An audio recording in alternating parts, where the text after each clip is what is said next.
Not that long ago, it was relatively rare to hear that somebody lived to be the ripe old age of 100. Thankfully, due to some amazing medical care and drugs, people are living not only to reach that 100 mark, but are relatively healthy when they reach that mark. A few years ago in this small town, though, Mr. Smith turned 100 years old. It was such an exciting thing for the small community that the local newspaper reporter went to the old man to interview him and take his picture and put it in the paper. The reporter asked the man a question, and the question was simple. He said, "You've reached 100. What is the one thing you are most proud about?" The man thought for a moment, and then he said, "I know. I don't have an enemy in the world."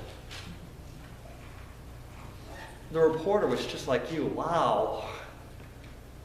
How wonderful, how inspirational. And the man piped in, he said, "Yeah, I outlived each and every one of them."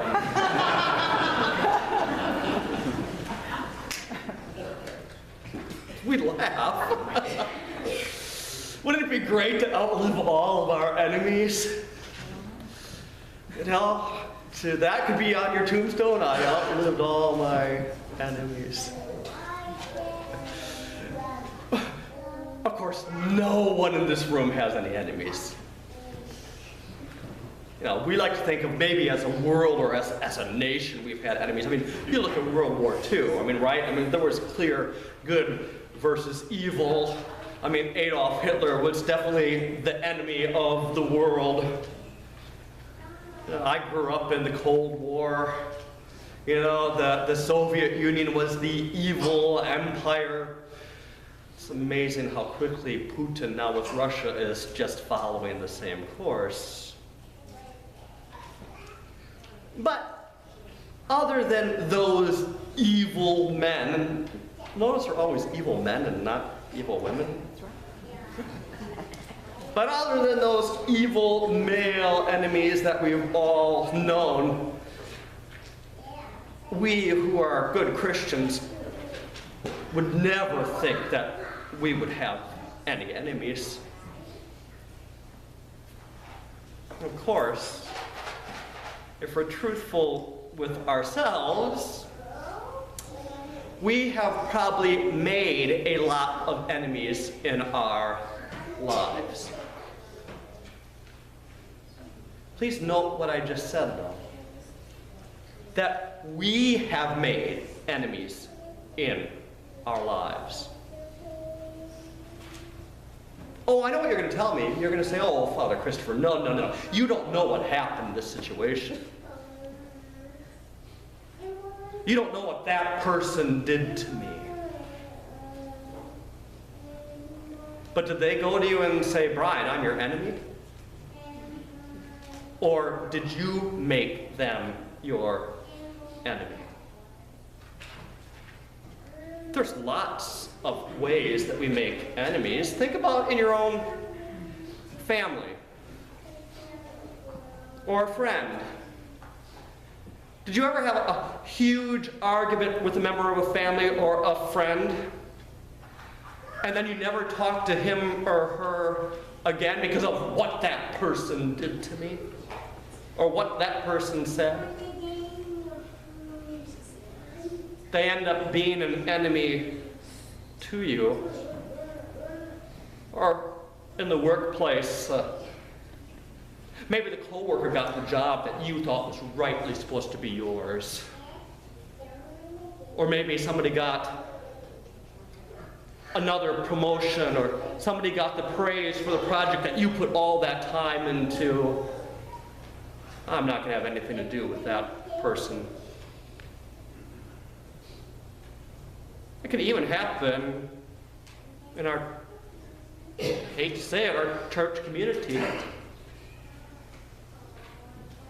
where one person slights another person, And the next thing you know, all you hear is, well, don't get those two together in the same room. You know, quickly becoming enemies of each other and missing the mark of what Jesus asks us to do. The problem when we make people an enemy is the moment we do that, we dehumanize that individual.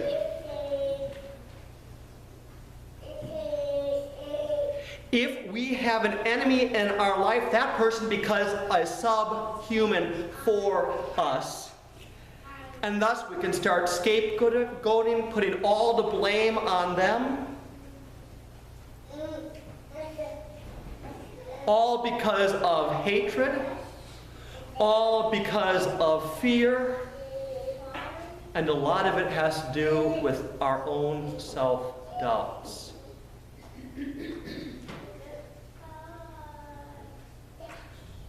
Jesus said that the world will teach us to hate our enemies, and I think that is absolutely true to this day. If you're talking to a friend who is not a faithful person, if you talk about somebody you don't like, I'm sure that they will join you in criticizing your enemy. But Jesus says to you and to me, instead of hating our enemy, we are to love our enemy. To pray for our enemies. Because if all you're doing is concerned about your enemy, you know what? That person or those people are holding free rent in your brain. And you've given them so much power over you. And there's so much hatred that builds up that you're never able to be the person who you are called or I am called to be. I want to show you how easy it is to make enemies, though. You know, I just got back from 13 long weeks of disability. But just imagine, for instance, that gossip woman Nancy over here. I have been waiting for this. Just say that she, you know, it gets to be Christmas time. You know I wasn't here. And you know, Nancy looked over and she said, oh, well, where are the lights at the church? Not in the rectory, not knowing that we were sitting in the front room. And so Nancy starts going around and says, Ellie, you know what I heard? I heard that Father Christopher and Carrie are in Cancun. Lying on the beach. That's no disability whatsoever. And then Nancy goes to Brian and says the same thing. Before you know it, I've won the lottery. And I said goodbye, you know? So when I come back here and I heard about what Nancy did, you know, it would be very easy for me to say, I'm going to have absolutely nothing to do with this woman. So here's what I'll do. It's Sunday morning, time for the peace. Forgive me, camera folks, but I'm going to go, hey, peace be with you, Brian. Peace, peace be with you. Peace, peace, peace. Oh, hi, Ellie. Peace be with you.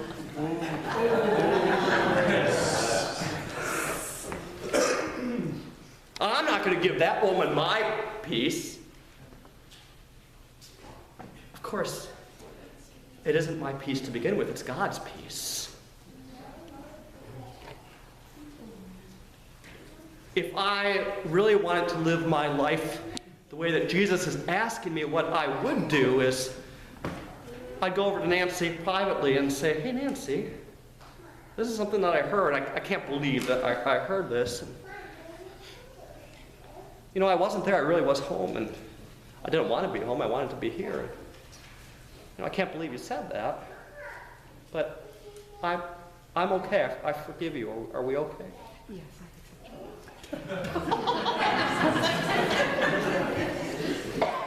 But you see,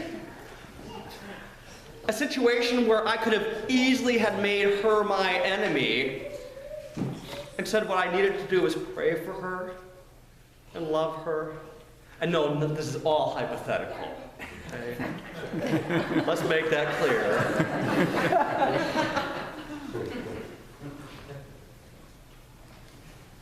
Ask yourself this simple question. What enemies have you made in your life that you need to be praying for today? Which individuals in your life do you need to reconcile with, to forgive?